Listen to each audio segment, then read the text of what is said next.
Nah, fakta ini loh yang nggak pernah diangkat. Hai Mbak, putus di videonya ya, karena di video Mbak ini Mbak mengatakan bahwasanya kita perlu belajar sejarah lagi terkait dengan peristiwa pelanggaran HAM berat di masa lalu dan pelaku-pelaku yang terlibat siapa aja. Kebetulan karena Mbak juga adalah orang yang berpendidikan dan sudah lama ada dalam lingkungan politik, kita juga tahu Mbak mendukung ke paslon mana berdasarkan latar belakang partai Mbak. Saya rasa kayaknya sebagai influencer juga Mbak perlu untuk menaruh sumber data dari mana saja atau dasar argumen Mbak menyampaikan hal tersebut di video sebelumnya. Karena saya menemukan sumber data yang berbeda yang dirilis langsung dari laman Komnas HAM yang Mbak juga sebagai orang yang lebih tahu sejarah, tahu Komnas HAM itu adalah lembaga apa. Oh iya, kalau nggak salah di tahun 2019 PSI sempat memberikan award ya, penghargaan kepada Pak Prabowo sebagai paslon yang dinilai sebagai pembohong, selain karena ada beberapa case yang di 2019 itu, tapi juga dinilai oleh PSI bahwa Prabowo memiliki kekurangan prestasi dan juga visi misi yang tidak jelas yang disampaikan oleh Kak Samara itu sendiri. Jadi gini Mbak, dilansir dari akun Komnas HAM yang Mbak sendiri juga bisa akses di Google, menjelang dan selama berlangsungnya sidang umum MPR pada bulan Maret 1998, itu terjadi banyak peristiwa penghilangan orang secara paksa. Kira-kira korbannya kayak gini, yang saya yakin karena Mbak juga tahu sejarah, pasti Mbak tahu nama-nama orang-orang ini, ya kan? Mungkin Mbak juga tahu bahwasanya pada saat itu ada banyak tekanan dari dalam maupun dari luar negeri untuk menyelidiki terkait dengan kasus tersebut, yang termasuk hasil penyelidikan dari Puspom ABRI, yang kemudian pada 3 Agustus 1998 itu Pangap membentuk Dewan Kehormatan Perwira yang memberikan beberapa rekomendasi, termasuk salah satunya adalah memberhentikan Pak Prabowo Subianto. Biar kita ngomong, nggak asal ngomong aja, biar nggak dibilang kalau misalkan kita buzzer atau pendukung paslon ini dan itu. Ini dokumennya. Jadi, hasil DKP itu memberikan rekomendasi dan disetujui oleh Pangap. Pertama, memberhentikan dari Dinas Aktif Legend Prabowo Subianto sebagai mantan Danjen Kopassus yang saat itu menjabat jadi Pangkostrat. Dan kedua adalah memberhentikan Maijen Mukdi PR dari jabatan Danjen Kopassus. Surat keputusan Dewan Kehormatan Perwira Angkatan Bersenjata Indonesia tersebut ialah nomor KEP garing 03 garing 8 garing 1998 DKP 1.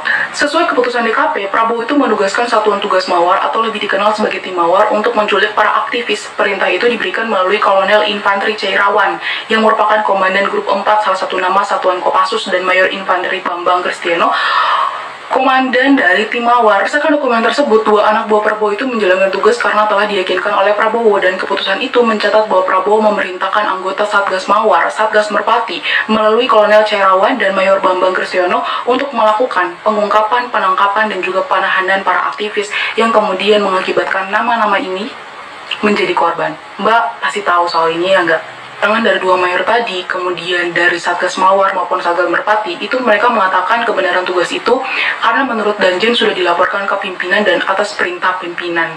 Nah, kalian tahu kalau misalkan Pak Prabowo itu baru melaporkan operasi yang dilakukan tersebut kepada Panglima ABRI, dan itu pada April 1998. DKP juga menyebut Prabowo melampaui kewenangan lainnya dengan menjalankan operasi pengendalian stabilitas nasional yang dilakukan berulang-ulang di Timor Leste, Aceh, Papua.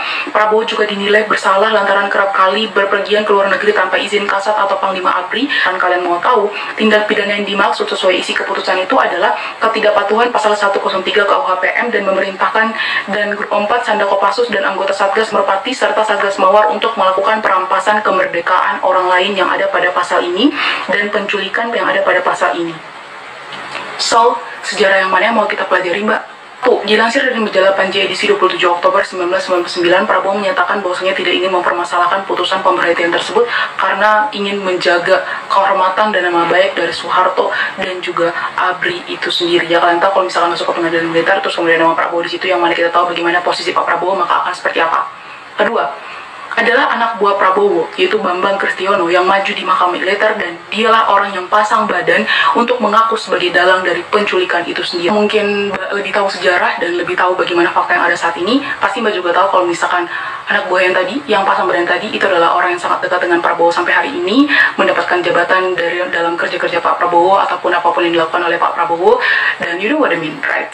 Jadi kalau misalkan Mbak, karena di videonya minta belajar sejarah, jadi saya di sini juga masih belajar sejarah dan coba menyampaikan ini berdasarkan apa yang dirilis resmi oleh Komnas HAM itu sendiri, dan juga menyampaikan beberapa dokumen-dokumen yang seperti tadi.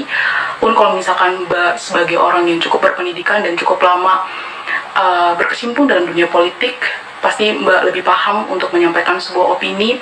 Itu kita perlu menyampaikan sumber dari mana kita ngomong, data dari mana kita ngomong, agar Mbak juga sebagai seorang influencer juga tidak menggiring opini dan memutihkan sejarah begitu saja hanya karena mungkin Mbak mendukung salah satu paslon.